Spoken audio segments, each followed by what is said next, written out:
Ladies and gentlemen, welcome to VFG Movie Reviews with your host, Tim Williams. How's it going, guys? Welcome to VFG Movie Reviews. I am Tim, and this is my review for Top Gun Maverick, baby. Let's feel that need for speed. Alright, guys, let's get right into this. It is 2022, and Tom Cruise is hashing up a 1986 movie and repackaging it for the 2000s. This movie has Mr. Tom Cruise reprising his role as Maverick, Jennifer Connelly reprising a role that was only ever heard of off screen. We have Miles Teller, which I'm glad to see him back, but he's basically just reprising Anthony Edwards' character. We have Val Kilmer returning as Iceman. We have John Hamm, Monica Barbaralo, Glenn Powell. I mean, these guys, most of this cast will probably be something a little bit later in life, but right now they're just pretty much fodder for whatever Tom Cruise wanted to do. The movie opens with Tom Cruise stroking his ego and telling the theater goers that he made this movie for us, and here it is. And that's totally not the case. That's totally not the case. In my opinion, now I want to straight say that this is a good popcorn movie, but this is also Tom Cruise exercising his ego and making a sequel to a movie that doesn't need a sequel. It really didn't. Now, I do want to talk about some... first, let's talk about Jennifer Connelly's character.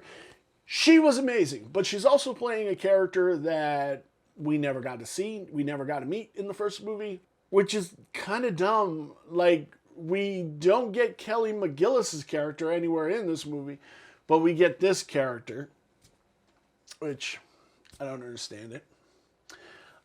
John Hamm is there to play the I'm going to ground you as soon as your protection's gone, because we find out that he's been protected by Admiral Iceman. It's a paint-by-numbers action movie with almost a carbon copy of the original with new twists. It's a good popcorn movie. Don't let me stress that, and don't let me lessen that. This is a good popcorn movie. At the time of this recording, it did come out. This is either the highest grossing movie in Tom Cruise's career, or this was the largest opening in Tom Cruise's career. I can't remember what I read on this. That was off the top of my domski. Let me talk about the good things about what I liked about this movie. Was Miles Teller. He was great in this role. Yes, was he playing, basically, he's playing his dad, Anthony Edwards' character from the original. He's basically playing that character again. A couple minor tweaks. They even have a bar scene where he's singing Great Balls of Fire, which is dumb, in my opinion. But he is good in the role. I want to see more Miles Teller. I don't think that kid has had the career that he should have had. I think a couple missteps. But he's amazing. But now let me talk about my favorite thing about this movie is how they handled Val Kilmer. We all know Val Kilmer had throat cancer, and he can't really talk. And when he goes and sees Val Iceman, it is brought to the attention that it hurts for him to talk. So how they approach this, when Val talks, except for the moment where he actually talks, he talks through a computer, and it's really cool. And like I love Val Kilmer a lot. He's a tremendous actor. I think he's a better actor than Tom Cruise. Doc Holliday.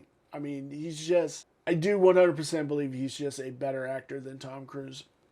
And in this scene, I really feel that proves it. I do really like this. Overall, like I said, the movie is a very serviceable popcorn flick. Take my bias out of it, that I don't like Tom Cruise. But it's a serviceable flick, but it wasn't a movie we needed.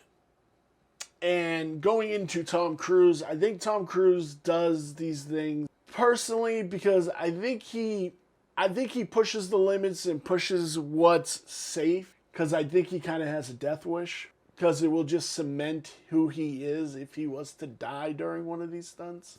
He was willing to die for the audience, and I think that's what he's looking for, because I think his acting can't go any further. He is who he is, and he hits all those tropes. So he has to figure out something to cement his legacy a little bit more. But where does this lie in our 5-star review? This is a 3-star movie. Like I said, Cruise is just Cruise. Kilmer is amazing in the little scene that we get with him. And this movie was ultimately not needed, but congratulations the cast, the crew, on making a successful movie. I am just a lonely movie reviewer. This is just my opinion. Guys, thank you so very much for watching this video. Thank you for supporting our channel. And I will see you in our next movie review.